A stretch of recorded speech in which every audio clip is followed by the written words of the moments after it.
Here again, I am Windy M. Cadubero and welcome to my vlog. So for today's, we're going to tackle about the history of the Philippines, part of the history of the Philippines. So as you can see, I am here in the outside just to avoid noises in the inside. So just keep on watching and learn. The history of the Philippine Island is a long and complex one, with influences from all corners of the earth. A key event that has stood out over the centuries of the Spanish colonial period, which lasted for more than 3 centuries from 1521 until 1898. During this period, the Philippines was under Spanish rule and was culturally and politically and economically transformed. The Spanish colonial period of the Philippines had many societal implications, particularly with regards to religion, language, and culture. The Spanish brought with them the Catholic faith, which was adopted by the most Filipinos, and the Spanish language was used as the official language for the government and education purposes. Additionally, Spanish influence was seen in art, music, cuisine, and architecture. Philippine history and the past history of our country that has been a part of every history. It deals with past events in our country. The history of the Philippines also provides knowledge for the future, studying the past or coming from the past. There are many documents that give us sources about part of the history of the Philippines. Many things happened. There were people who became famous during their time, where they shared what they wanted to convey and what they wanted to share with them that happened in their lives. Historical events related to politics are related here. In the Laguna copper plate inscription is an important artifact that sheds light on the history of the Philippines.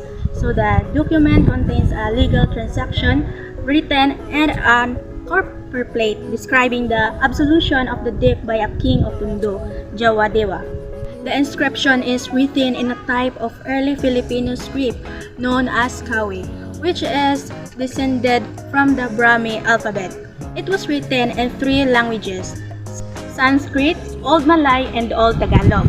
The text is divided into 2 sections.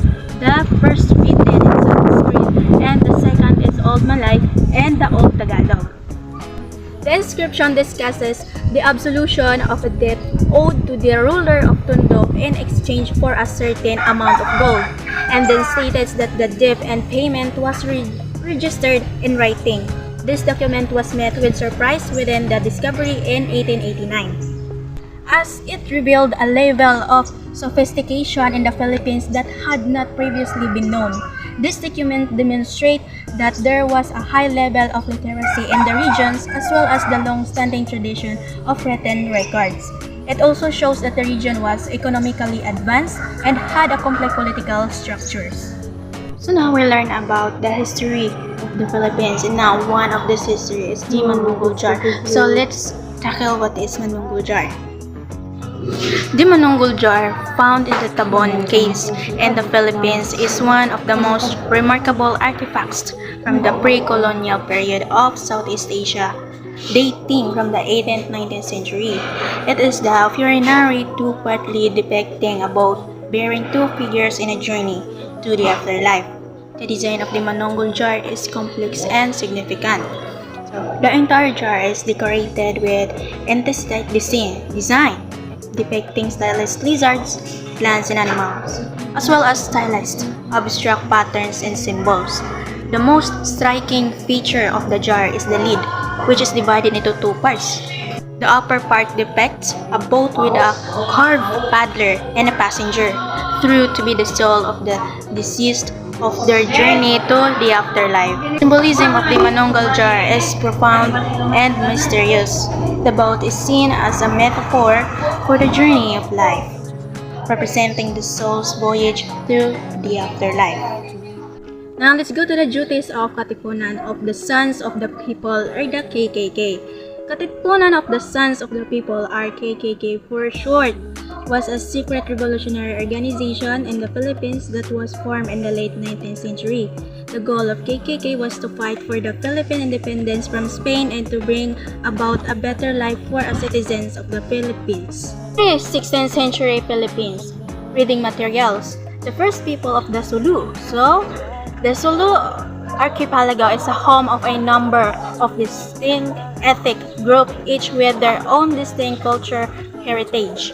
The ancient people, or the first people, can be called legends, and there are similarities to other myth and legend in the Philippines. If it provides knowledge and help for us to understand the cooperation and integration of the Filipino people, how they stabilize their hearts. With the arrival of the Islam and Christianity here, the Filipino people show how they united, which tells the stories of the first people to settle in the Sulu archipelago. This is one of the myths of the Philippines that is still known as one of the most beautiful stories we have heard since childhood. This refers to the first person in Sulu who was suffering in life when their war started. They had a hard time living and finding food, and many people died because of the war. So, if a war actually takes place, many lives will be lost and poverty will result in the area. We must be familiar with the myths that originate in our nation in order to understand the historical occurrence. Myths are solely stories when we use to the term. Myths are solely stories when we use to the term. Tale that teaches us about the unity and type of myth that the Filipino people have. The ancient people lived in the place that had no name before, and despite their lifestyle, they were given a test where there was a war. Despite this, the remaining living people filled their place and fled to Sulu. Despite this, the remaining living people fled their place and fled to Sulu, where they built their own residence. This is why Filipinos have their own race and their own residence, and why they have cultures to discover and things they have never known. They had to go to the forest to find food, and only the forest could help them. The Philippines used to be rich in natural resources, but now only a few of remaining them. In 18th century, relation de las Islas Filipinos. In this relation, so Filipinos are known as one of the most respected people in the country due to their unique style of politeness and how they interact with others. That's what the Filipinos. They have the largest number of the languages spoken by many people, but only the Tagalog language is the national language of the Filipino. The way that Tagalog and Visayan Filipinos approach one another or interact with one another is compared. So, the Tagalog and Visayan was compared because the Tagalog Filipinos come off as more pleasant while the Visayan Filipinos are being degraded. The Filipino language does not serve as basis for determining who is more courteous, as respect for others and how you behave around them relies on the individual. Respect is an integral part of every culture, and it is necessary for the successful functioning of a society. It is feeling of admiration or deference for a person's animal, group, or ideal, or non-sentient object, and can be specific feeling of regard for the individual or a general understanding that a person's feelings, opinions, and rights should be valued and observed. Understanding is a mental grasp of a concept or situation, and understanding is the ability to comprehend the meaning of this something, to recognize something as being significant, and to think about something in a particular way, or having a clear idea of the situation or issues. Both respect and understanding are necessary for any relationship to be successful. Filipinos are more respectful than other countries due to our own sense of courtesy and politeness. In 19th century Philippines, Edmund Chut, 1877, the Philippine island in La Solidaridad. The 20th anniversary of the execution of the three friars Jose Burgos Mariano, Gomez, and Jacinto Zamora is marked by the publication of Edmund Lautrut's account of the execution in La Solidaridad. The account contributes knowledge of the workings of propaganda efforts that predated even Rizal's generation and the biases among the Filipinos that resulted in their operation. The Filipino friars do not know what they went wrong and why they were sentenced to death penalty, and they need hospitality from their Lord. The three friars, Jose Burgos, Mariano, and Jacinto Zamora, were sentenced to death for violating the rules of the Catholic Church.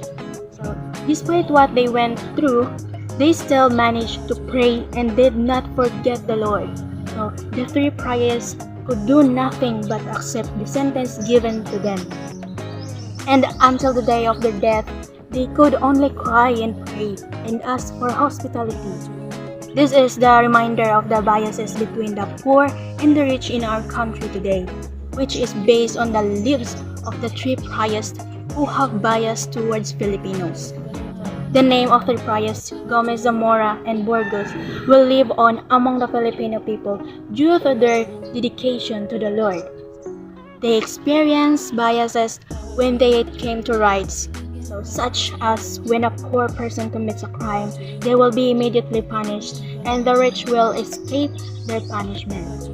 These biases could cause the deaths of the Filipino friars, but despite this, the Filipino are still able to stay away from the Philippines due to the lack of equal rights. In another history, 1896 Philippine Revolution, pag-ibig sa tinubuang lupa.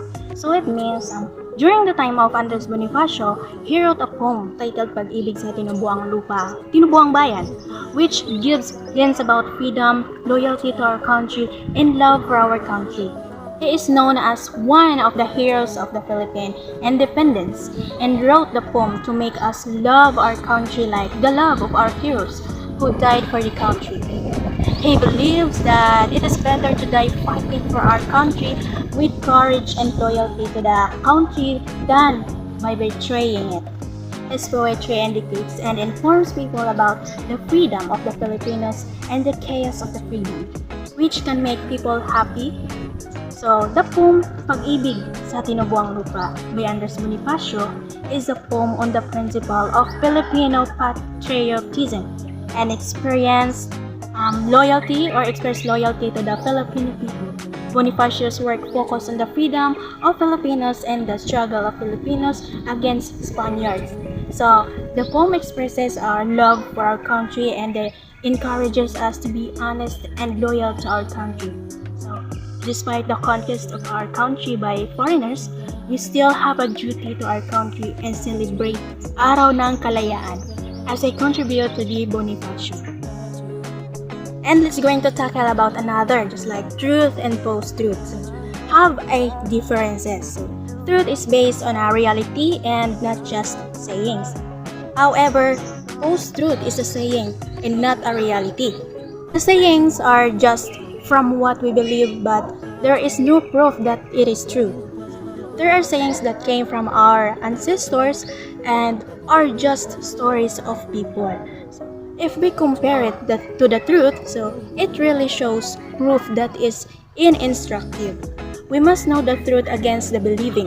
So there are many who believe only in sayings, especially in the stories we grow up with when we were young that our parents told us. It can be called myth or post-truth. Post-truth is disinformation, and there is also a biased media where there is unverifiable or fake information that spreads. There is a fight about information about what is really and what is true and what is fake. So it is important to us to understand the truth and the past truth. It means truth is based on what is really or what is the reality, while the past truth is just on believing or keeping believing of the stories that there is no proof. Thank you for listening, and again, this is Wendy M. Cadabero from BSC 1C, and this is my blog. So, thank you for watching, and thank you.